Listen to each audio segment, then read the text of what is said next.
Baik,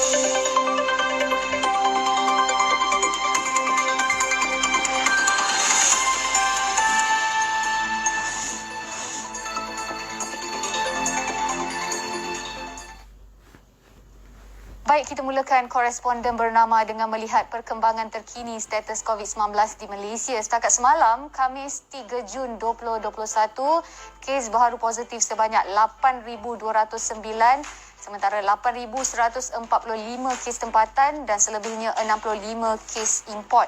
Jumlah positif sebanyak 555,374 kes dan kes sembuh sebanyak 7,049 kes paling tinggi dan jumlah kes sembuh sebanyak 508,947 kes. Sementara kes kematian sebanyak 103 kes, jumlah kes kematian sebanyak 3,096 kes dan kes yang masih lagi dirawat di ICU sebanyak 880 kes dan kes bantuan alat pernafasan sebanyak 446 kes. Dan jika kita lihat pada taburannya, Selangor masih lagi menjadi negeri tertinggi yang mencatatkan kes baharu iaitu sebanyak 3,125 kes, diikuti Kuala Lumpur sebanyak 801 kes, Johor 752 kes, Sarawak 594 kes, Negeri Sembilan 576 kes dan Kelantan 414 kes. Sementara semua negeri mencatat pertambahan kes baharu pada semalam dan Putrajaya menunjukkan peningkatan mendadak dengan 33 kes berbanding hanya 1 kes pada hari sebelumnya. Seterusnya kita ke perkembangan berita di wilayah Persekutuan Labuan bersama wartawan biru bernama di wilayah Persekutuan Labuan, Jailani Hassan di talian Skype ketika ini. Assalamualaikum Jai. Waalaikumsalam Syed. Selamat pagi. Selamat pagi Jai. Baik Jai, dalam kesibukan tugas harian liputan berita pengamal media Labuan berkesempatan menyumbang bakti masyarakat melalui kempen sumbangan makanan mentah untuk penghuni 3 pusat kuarantin Labuan. Jadi boleh Jai kongsikan mengenainya Jai? Baik, ya. Dalam kesibukan tugasan liputan berita berjadual dan eksklusif setiap hari, pengamal media wilayah Persekutuan Labuan berkesempatan menabur bakti kepada masyarakat. Sudah semestinya kali ini melalui Persatuan Penggiat Media Labuan yang mengambil inisiatif melancarkan kempen sumbangan makanan mentah kepada 3 pusat kuarantin dan rawatan COVID-19 PKRC Labuan.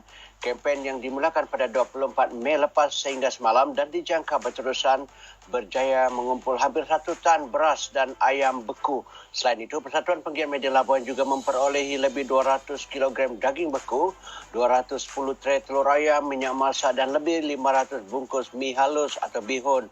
Kesemua sumbangan ini datangnya daripada 2 penaung Persatuan Penggiat Media Labuan, Sektor Perniagaan dan Kewangan Antarabangsa, Datuk Chin Chiki dan Sektor Korporat Datuk Samsul Sahari.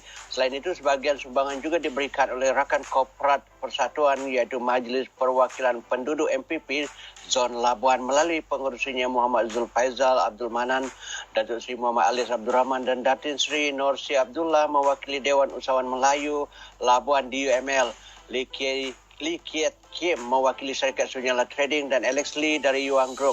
Juga memberikan sumbangan adalah Labuan Shipyard Engineering Sdn Berhad dan rakan-rakan pemain golf sukan golf Boni Samit Chua Wei-Teng, Datuk Hong Hao Kiong dan Ada Kong.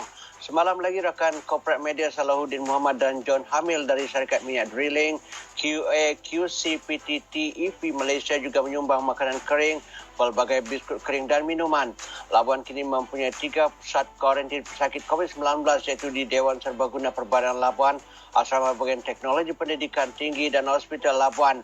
Bilangan individu menjalani kuarantin di Dewan Serbaguna dan Hospital Labuan semakin meningkat setiap hari dan telah mencecah lebih 500 orang.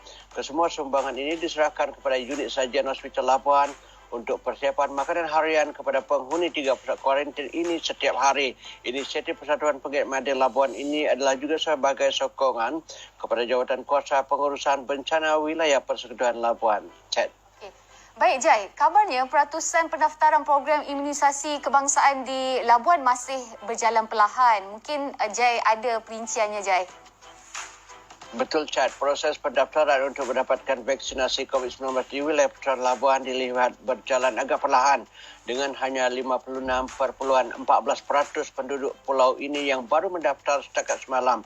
Sehubungan itu, Ahli Parlimen Labuan Datuk Rozman Isli menggesa penduduk tempatan supaya mendaftar dengan program imunisasi COVID-19 kebangsaan itu, program yang telah berlangsung sejak 4 bulan lepas.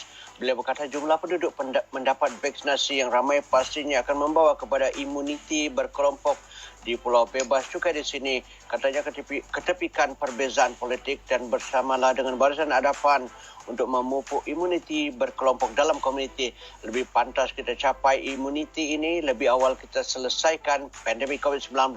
Labuan ketika ini masih dikaitkan dengan 4 kluster aktif, iaitu kluster Patau-Patau, Victoria Merdeka, Simpang Sahari dan Simpang Sungai dengan 4,105 kes dan 31 kematian setakat hari ini.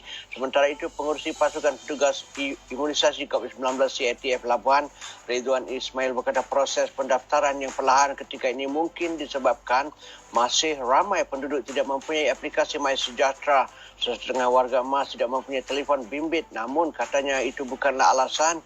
Ini kerana Majlis Perwakilan Penduduk telah dan masih menjalankan inisiatif membantu mereka untuk mengisi borang pendaftaran untuk vaksinasi CHAD.